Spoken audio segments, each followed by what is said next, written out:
A Rebelião das Massas, texto do filósofo espanhol Ortega y Gasset, escrito em 1926. No cerne desta profunda análise reside a emergência de uma nova figura social, com uma influência avassaladora, o chamado homem-massa.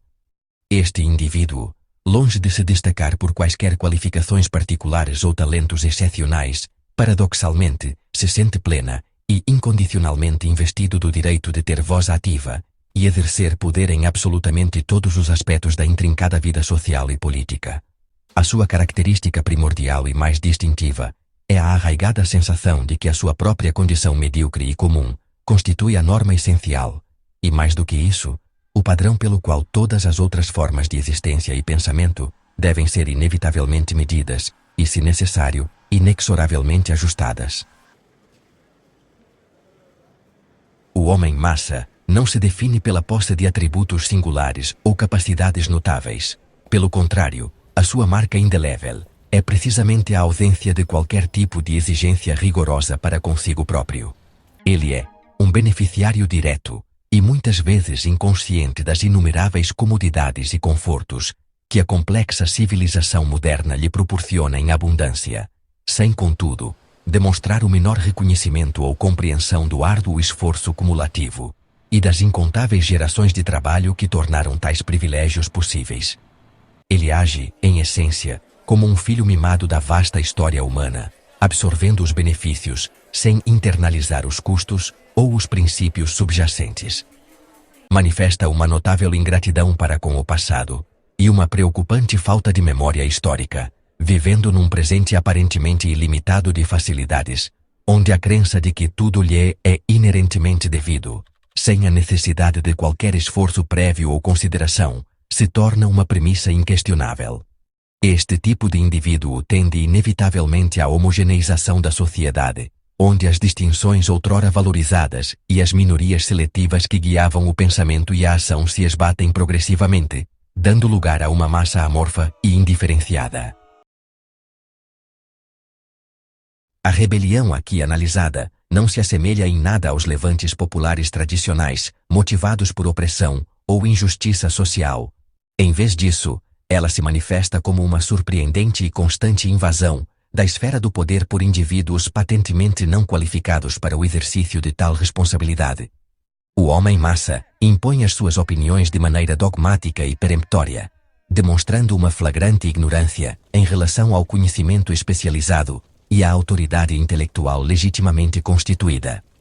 Vivemos, segundo a análise, numa inquietante época de hiperdemocracia, onde a massa amorfa atua de forma direta e imediata, frequentemente através de pressões sociais brutais, e sem a mediação ou o respeito por quaisquer leis ou normas estabelecidas. Há uma rejeição tácita da autoridade e um desprezo pelas minorias seletivas, que outrora desempenhavam um papel crucial na orientação da sociedade. Essa rebelião se traduz numa crescente homogeneização cultural e intelectual, com o consequente desaparecimento das características e dos valores que distinguiam os indivíduos e os grupos. A ascensão aparentemente inexorável do homem-massa representa, na visão do autor, um perigo iminente e significativo para a própria sobrevivência da civilização, tal como a conhecemos. A sua patente incompetência e a alarmante falta de visão estratégica para assumir as rédeas da liderança podem, inevitavelmente, conduzir à decadência social e cultural em larga escala. Observa-se uma crescente e preocupante crise de liderança à medida que as outrora influentes minorias seletivas perdem progressivamente a sua capacidade de moldar o curso dos acontecimentos. O homem-massa é frequentemente caracterizado pela sua superficialidade intelectual e emocional, demonstrando uma notável falta de convicções profundas ou de raízes sólidas que o ancorem a valores duradouros. A ingratidão em relação ao passado e a amnésia histórica generalizada impedem qualquer apreciação do legado recebido. Mesmo os especialistas, paradoxalmente, na sua excessiva hiperespecialização, podem contribuir inadvertidamente para este cenário ao demonstrarem uma profunda ignorância fora dos seus estreitos domínios de atuação, alimentando a presunção do homem-massa, que se sente autorizado a opinar sobre tudo, sem o devido conhecimento. Em nítido contraste com a figura do homem-massa, o texto enfatiza e valoriza intrinsecamente uma vida nobre, que se distingue fundamentalmente pela autoexigência constante, pela disciplina rigorosa e pela dedicação inabalável ao serviço de ideais superiores.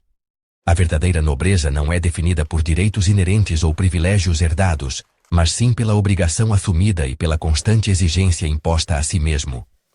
A busca por uma vida fácil e sem propósitos elevados é diametralmente oposta a este ideal de constante superação e serviço. A grande e premente preocupação expressa no texto é que a progressiva tomada de poder por indivíduos desprovidos da preparação adequada, da autoexigência essencial e de uma compreensão profunda dos valores que sustentam a civilização, possa, em última instância, comprometer irremediavelmente o futuro da sociedade. A ausência das qualidades de liderança e da visão de longo prazo, outrora cultivadas pelas minorias seletivas, deixa um vazio perigoso que ameaça a própria estrutura da vida em comum.